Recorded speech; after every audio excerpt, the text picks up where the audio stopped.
हमने तो बताया एबीपी न्यूज पर कि लेह लद्दाख काउंसिल के अंदर कांग्रेस ने बढ़िया प्रदर्शन किया। फिर कहूंगा जी। अगर वहां पर कांग्रेस की जगह बीजेपी जीती होती तो आप मोदी जी का झंडा लेकर पूरा नोएडा का मीडिया निकल जाता। 70 के ही प्रावधान का प्रयोग करके धारा 370 को समाप्त तो निष्क्रिय किया जाता है। वैसा ही बचकाना तर्क है। आप मुझे आर्टिकल पढ़ के सुना। अरे सुनिए मेरी, अब आप बोल आप सुन लीजिए रहे हैं। ये वैसा ही बचकाना तर्क है कि भारत की आजादी का विधेयक ब्रिटिश पार्लियामेंट में पास हुआ था, इंडिपेंडेंस ऑफ इंडिया एक्ट। तो आप कहेंगे कि हम आजादी नहीं हुए क्योंकि आप। जय श्री राम दोस्तों, आज हम लेके आए न्यू डिबेट जिसमें कांग्रेस के प्रवक्ता आलोक शर्मा और सुधांशु त्रिवेदी जी बीजेपी के प्रवक्ता है। आज बहस हो रही है 370 हटाया गया या नहीं हटाया गया या अनुच्छेद में है कि खत्म हो गया। चलिए डिबेट देखते हैं। धारा 370 हट गई क्या? मैं देश के प्रधानमंत्री से पूछना चाहता हूं। धारा 370 में इससे पहले भी 36 बदलाव हुए हैं। 2 प्रधानमंत्री हुआ करते थे, क्या वो नहीं बदले गए? सुप्रीम कोर्ट, हाई कोर्ट होता था, उनकी पावर्स नहीं थी, पंचायती राज नहीं था, कॉन्करेंट लिस्ट के बहुत सब्जेक्ट नहीं थे। आज भी धारा 370 हिंदुस्तान के संविधान का हिस्सा है, लेकिन लाल किले की प्राचीर से लेकर इस मंच तक झूठ बोला जाता है। अनुच्छेद 370 हट गया ना जम्मू कश्मीर से? नहीं हटा ना, किसने कहा? आप मुझे आर्टिकल पढ़ा? लेकिन जो रोड़ा था वो तो हट गया ना। कोई रोड़ा नहीं हटा। हाँ। आप उस ऑर्डिनेंस को पढ़िए। लिखा है using the powers of article 370 we are making these 2 changes. पर दिक्कत यह कि मीडिया के साथ ही पढ़ते नहीं आजकल।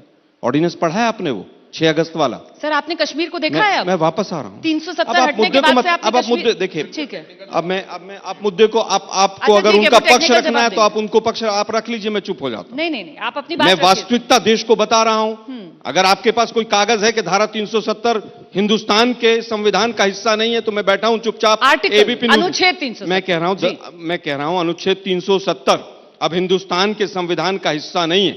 मैं एबीपी मंच के इस माध्यम से दोनों प्रवक्ताओं को चैलेंज करता हूं कि मुझे कागज दिखा दो। मुझे भी लपेट लिया आपने। आपने क्योंकि मुझे बीच में टोका बोल दिया। मैंने बीच में टोका क्योंकि आप लोग। मैंने क्लैरिफिकेशन वो ऑर्डिनेंस मेरे दर्शक के लिए मैं आपसे क्लैरिफिकेशन अगर मांग रही हूं तो आप मुझे किसी पार्टी का प्रवक्ता बना देंगे। आपने दोबारा जैसे ही आप पकड़े गए तो आपने तुरंत उसके टॉपिक को बदल दिया। आपने जम्मू कश्मीर देखा है? अरे भाई जम्मू कश्मीर मैंने भी देखा है और पूरा विश्व देख रहा है। 4.5-5 साल से वहां चुनाव नहीं हो रहे। आप पता ही कब चुनाव हुए थे लास्ट वहां पर सर वहां G20 की बैठकें हो गई। वही तो प्रॉब्लम है। दुनिया भर के डेलीगेशन पहुंच गए। दिक्कत यह है कि बीजेपी का प्रवक्ता बोलता है तो आप शांत बैठती हैं। मुझे बोल तो लेने दीजिए। अच्छा बोलिए। अभी वहां पर लेह लद्दाख में चुनाव हुए, किसी मीडिया की हिम्मत नहीं हुई कि बीजेपी बुरी तरह से हारी वहां पर, कि वहां के नतीजे दिखा दिए जाए। नहीं, हमने तो बताया एबीपी न्यूज पर कि लेह लद्दाख काउंसिल के अंदर कांग्रेस ने बढ़िया प्रदर्शन किया। मैं फिर कहूंगा जी, अगर वहां पर कांग्रेस की जगह बीजेपी जीती होती तो आप मोदी जी का झंडा लेकर पूरा नोएडा का मीडिया निकल जाता। शांति से मेरी बात को सुनिए, अदरवाइज मेरे पास सारे तथ्य हैं। अब मैं वापस पूछना चाहता हूं, 2 बदलाव किया आपने। 2 बदलाव में क्या था कि कॉन्स्टिट्यूएंट असेंबली की जगह गवर्नर के पास पावर्स होंगी और गवर्नर्स के पास जो पावर्स हैं उसके बेसिस पर हम ये चेंजेस करने जा रहे हैं कि जो 35A था उसमें 35A भी नहीं है ऑर्डिनेंस में कि 1959 में जो फला पॉइंट था वो हटा दिया गया। मान ली हमने बात, उससे बड़े बड़े चेंजेस तो कांग्रेस ने किए हैं। और जिस समय पर धारा 370 के बारे में बात हुई और फैसला हुआ, क्या उस कैबिनेट में श्यामा प्रसाद मुखर्जी इनके जो मुख्य व्यक्ति थे क्या वो नहीं थे? वो भी थे उसके अंदर। लेकिन उस समय के हालात को आज के हालात से तुलना करना, अरे भाई आपके आने के बाद जम्मू कश्मीर में अगर इतनी अच्छी सिचुएशन है, 6 साल के अंदर 3.5 साल तक इंटरनेट बंद रहा वहां पर। जो लोग कहते थे कि हम वहां पर तिरंगा नहीं उठाने देंगे, उनके साथ तो 6 महीने सरकार चलाई आपने। पीडीपी के साथ जो कॉमन मिनिमम प्रोग्राम बना उसमें पहले पेज पे 6ठा पॉइंट क्या था कि धारा 370 को हम मजबूत करेंगे। क्या था कि नहीं था?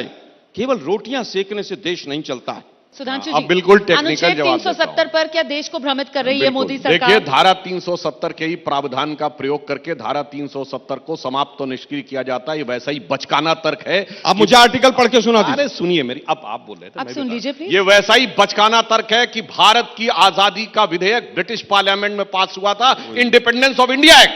तो आप कहेंगे कि हम आजादी नहीं हुए क्योंकि आप तो ब्रिटिश पार्लियामेंट के एक्ट से इनेक्टेड हुए। ये बचकाना तर्क है भाई। यही है ना, इंडिपेंडेंस ऑफ इंडिया एक्ट पारित हुआ, भाई वो पारित हुआ, उसके साथ वो समाप्त हो गया। मैं यहीं के 10 सेकंड का उत्तर के ही समाप्त हो गया। ये बोलने उसके बाद अपने मिनट आप बोल रहे तो मैंने डिस्टर्बेंस नहीं किया सर। अब ये भी बताओ, रोमाना जी है ना। सिर्फ इतना नहीं, सुनिए, ये 15 अगस्त 47 को ये बात कह रहे हैं। मैं कहूंगा करोड़ों दर्शकों से जो देख रहे हैं जाके चेक करिए। 1 साल तक भारत का आर्मी चीफ कौन था? जनरल रॉय बूचर, अंग्रेज था। फिर आपको क्या जरूरत थी वहां जाने की? भारत का एयरफोर्स चीफ कौन था? 1954 तक अंग्रेज रहा है। पहले एयर चीफ मार्शल एल्महर्स्ट थे, फिर गेराल्ड गिब्स 1954 तक, नेवी चीफ 1957 तक, 1968 तक इसीलिए जॉर्ज पंचम की प्रतिमा लगी रही। भाई, अरे भैया, अंग्रेज का आर्मी चीफ था, अंग्रेज का एयरफोर्स चीफ था, अंग्रेज का वो था, अंग्रेज बैठा हुआ था, माउंटबेटन बैठा हुआ था, काहे चलेगा भाई यूएन? ये तो समझ से बाहर की बात है। इसलिए मैं कह रहा हूं, जो आप आजादी कह रहे हैं ना, आज युवा पीढ़ी जाने, वो आजादी धीरे धीरे धीरे धीरे कैसे समझौतों के तहत मिली थी, अन्यथा सब तरफ से तो वो था। इसलिए मैंने कहा फैक्ट। अब आज की बात कहते हैं, अब आज की बात कहते हैं, जिसको जम्मू कश्मीर में कोई समस्या दिखती हो। अब जम्मू कश्मीर में आईएसआईएस के झंडे दिखते हैं? नहीं। अब बताइए, पाकिस्तान जिंदाबाद के नारे दिखते हैं? नहीं। अब कभी ऐसा दिखता है कि कोई हुजूम निकलते हुए? ये बताइए, आतंकवादियों के नमाजे जनाजा दिखते हैं? नहीं। अब कभी जुमे की नमाज के बाद एक भीड़ निकलती है और इंस्पेक्टर अयूब पंडित जैसे किसी को मार देती है? नहीं। अब हुर्रियत के नेता एक जमाने में, इनके जमाने में दिल्ली में आते थे, जलवाए जलाल के साथ आते थे, दामाद की तरह उनका स्वागत होता था, और अब आते हैं एनआईए की पेशी में, ईडी के सम्मन के ऊपर आते हैं। साहब, बहुत जमाना गुजर गया, और वो जो कहते हैं वो कहानी इतनी पुरानी हो गई कि अब